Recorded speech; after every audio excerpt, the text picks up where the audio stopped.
Hey everyone, and welcome back to another video for today. So Advanced Money Destroyer really living up to their name, AMD, down 2.2% on the Advancing AI Day event. Jose and myself weren't live. Thank you everyone that did join. We really appreciate all the support throughout the whole live stream. And it does seem like I was not the only one experiencing some connectivity issues. Apparently Google and AWS are experiencing those as well. So here we are. Anyways, let's go over everything you need to know in case you missed that long live stream about AMD. I'm bullish, I'm bearish, am I going to add, am I going to sell? I'll answer all of those questions, of course, in this video. And to be very, very clear, I'm not investing in AMD because I think it's going to be the next Nvidia. I know very well that Nvidia will stay at the top. I think Nvidia is going to be the strongest company on the planet, but I am investing in AMD because I think that AMD currently at $196 billion in market cap is going to be worth way more than that in the future, right? And it being worth way more than that in the future, I'm not talking here about trillions of dollars in market cap, although in the future you never know. No, but even if we're talking about $500 billion, $600 billion, that's still an amazing performance, right? 3x from here, I'll take it any day of the week. So just wanted to make it very, very clear here. And then in the future, of course, if it is worth $1 trillion, even better, even better. But we're not there yet. I still think that the road is quite long, but this is a market that is growing quite rapidly, and AMD, as I will show you, is moving quite fast. So let's talk about all of that in this video. If you enjoy this type of videos, hit all the buttons. Would really appreciate that, especially the subscribe one. Thank you very much for all the recent support. We're on our way to reach 100,000 subscribers. Let's try and reach it as fast as possible. And if you want to support me even further, do check out the link down in the description and in the pinned comment to the top 10 best stocks to buy now, or go to fool.com/couchinvestor. Thank you very much.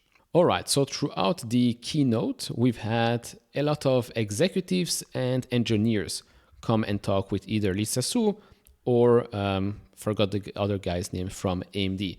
So we've got this guy here. This is the guy from XAI. This is the guy from Cohere. He's the guy from Humane with I believe a Baba Watson Richard Mill, cost a lot of money. This is the guy from Red Hat. This is, of course, Dr. Lisa Su, CEO of AMD. This is the guy from Microsoft. Then we got one from Meta. I think this was Astera Labs and this was Oracle. Or maybe it's the opposite, but I think I'm correct on this one. And I forgot who that was. But anyways, we also had, of course, this guy come on. AMD and OpenAI. We have Sam Altman come on stage. The moment that happened, well, the stock did go up a little bit. They talked about their partnership. It seems like Sam Altman and OpenAI were involved in the development design of the MI450. So I wouldn't be surprised if we're hearing about some news and orders, big orders for GPU clusters, data centers, right? The big projects out there, because OpenAI is also working with Oracle. And of course, we know that Nvidia right now is the player for them, is their go-to option. And so with Oracle being quite close to AMD, with now OpenAI being quite close to AMD as well, wouldn't surprise me if AMD will participate in those future projects, which of course, I mean, AMD, every $1 billion here and there is going to be a huge increase to their overall revenue. Then this, of course, comes at no surprise. I mean, I had my own projections from a couple of weeks ago. So the launch of the MI350 series, ROCm software advancements, we got that, new AI partnerships. I guess the OpenAI and maybe the XAI could be considered new AI partnerships. AI roadmap and vision, we got that as well, as I'll show you. And then the ecosystem and customer validation.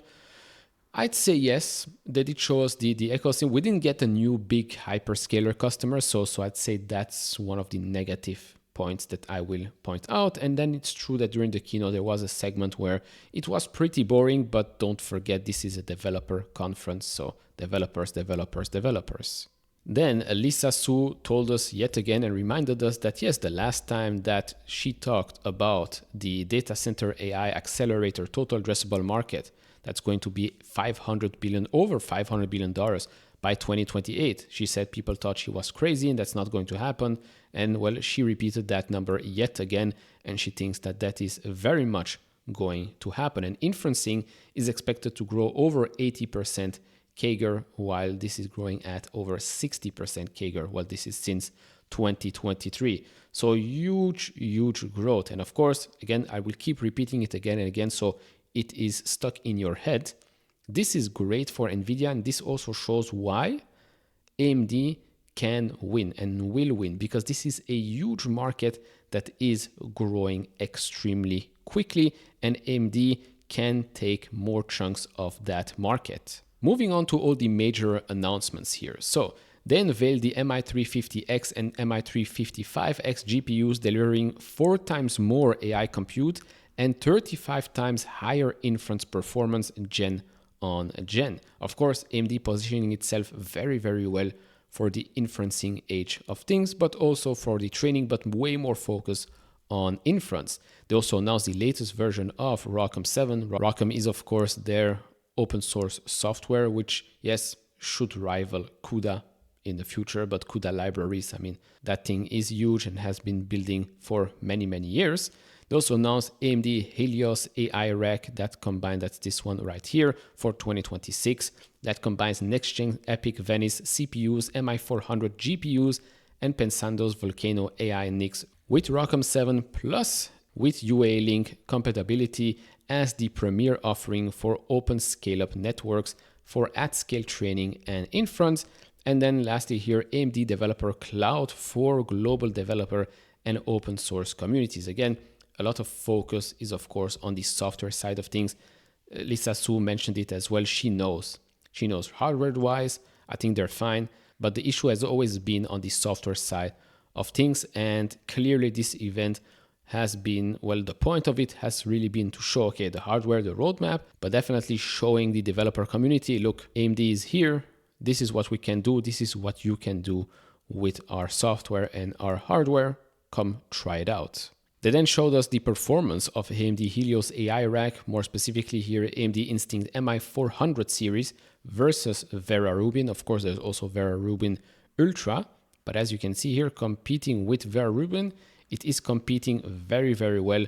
Great, especially very well on the HBM4 memory capacity side of things. So I think MI400, which comes in 2026, and then we also have MI500 in 2027.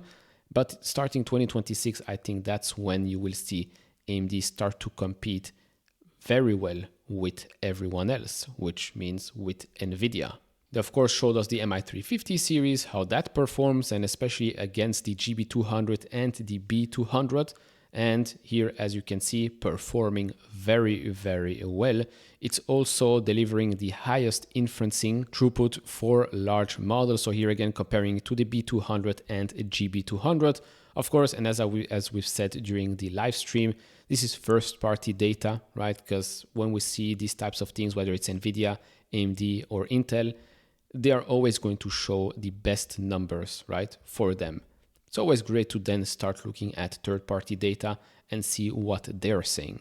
We then saw Microsoft talk about, well, how they're using AMD, so whether it's AI assistants, agentic solutions, multimodal training. As you can see in agentic solutions, we actually have here Azure and DeepSeek as well, and that's Azure OpenAI service. Now, I think this was the most wow slide, I'd say. Right? When you look at the MI355X versus B200, you can get up to 40% more tokens per dollar, right? Because the story here is all about total cost of ownership, right? Doing more with less. It's all about pricing at the end of the day. And clearly here, AMD again showing, look, you don't need to spend that much money to get this amount of tokens. No, so you can spend less and get 40% more. Not bad, I'd say. Not bad. I'll have to correct myself real quick. This was the most wow slide. So, AI compute performance. We go from MI325 to then MI355. So that's also already a quite nice increase.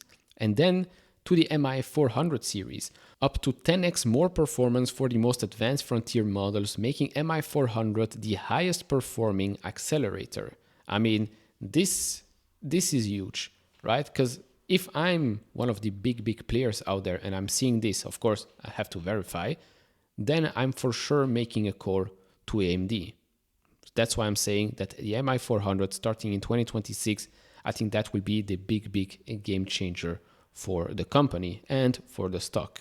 We then had, okay, so the Oracle guy is the guy in the brown jacket. And by the way, red leather jacket for Lisa Su. So I guess that's why the stock was down. Here we see the partnership between AMD and Oracle. We have here trusted by enterprises. So the names that we're seeing, PayPal, Uber, even SoundHound here, Red Bull. Of course, if you follow F1, you see the Oracle sign on their car. And then powering enterprise software, we have here Palantir as well. So keep an eye out on that. Oracle did say that they will support zettabyte clusters. They will be live with 27,000 GPUs in a single cluster available on OCI in 2 months. Now, remember the number that Oracle gave us a couple of months ago was around 33 to 35,000, I believe. That doesn't mean that they suddenly don't need the others. This just means to me that 27,000 GPUs will be live in the next 2 months, and then maybe the rest after that. Last couple of things here, and that's about the UA link, Ultra Accelerator link. So any CPU, any accelerator, any switch, basically an equivalent to Nvidia's NVLink. And here we already have a nice list of the promoters, which is basically every big tech player that you can imagine. You also have Intel, Astera Labs. Astera Labs was also at the event talking about that. Marvell as well, which you can see here in the select contributor. You have Marvell, you have Broadcom, Qualcomm, and all the rest here on the list. And so to me, it's pretty clear. What I'm seeing here is using the Nvidia playbook, but making it your own and emphasizing the openness of everything, right? Because we have the software side of things like Nvidia. We have rack scale solutions like Nvidia. We have an equivalent of NVLink. So here again, like Nvidia, trying to partner up, trying to make sure that more and more developers enter that ecosystem. It's the Nvidia playbook. Is it too late? I don't know. I don't think so. But it is definitely doing the right thing. It's definitely AMD moving in the right direction, making more aggressive moves. I believe one of their engineers or so said that the mode is speed. And this has been Nvidia's mode for a long time, right? Speed of innovation. And so I think the future will be bright. I think the future is bright, but it will take time. Don't expect the stock to be at 300 tomorrow or at the end of this year. But eventually, I do think that AMD will become a very big company in the future. Last thing here, and this was announced yesterday. What was announced? This report came out yesterday, and the stock didn't really move much on it, which I found strange. But I guess until it is really announced by either, Cisco or AMD or Saudi Arabia, then this is just a report. So Cisco and AMD reportedly roped in to build Saudi Arabia's AI infrastructure amid Middle East quest for tech independence. The information reported that the Middle East nation is seeking investments in a cloud project from AI chipmaker AMD and networking giant Cisco Systems. The rumored plan is seen as a strategic move. It envisages building a robust AI infrastructure in the country to achieve technology independence and reduce reliance on foreign tech. AMD has already committed to investing in AI in the region, coinciding with President Trump's state visit there. So this is a separate deal, right? We've talked about the Humane one. I don't think this is the same. And so what we're seeing here, of course, will continue. I think data center revenue will continue to be the largest chunk of the business. Now, will we get AI revenue guidance for the second half of the year or for the full year in the upcoming quarter? Remains to be seen. The fact that we will probably already have some MI350s in the revenue, will impact the revenue for the quarter that's ending in the next 2 weeks and a half, I think could help them maybe project better for the year. And maybe MI400 is a bit too soon. Yeah, MI400 is a bit too soon. That should be maybe for Q4 of this fiscal year. But yeah, I expect client to continue to grow, take more market share. Gaming and embedded, I think that's for the back half of the year, especially the embedded side of the business. So all in all, why we might not have gotten the pump that 80% of the viewers during the live stream thought would happen, It's not a dump either, down 2.2%. After hours, we're basically flat. For the year, we're down now 1% or so. I don't think it's that bad. And again, like we've seen with Google I/O, during the day, the stock went down, and then we have 2 consecutive days where the stock went up 4 to 5%. Of course, different companies, different stocks. I understand that as well. Right now, to maybe correct myself from this stream, valuation-wise for AMD, trailing PE is 90, but forward one is 29.5. So there is a big disconnect here.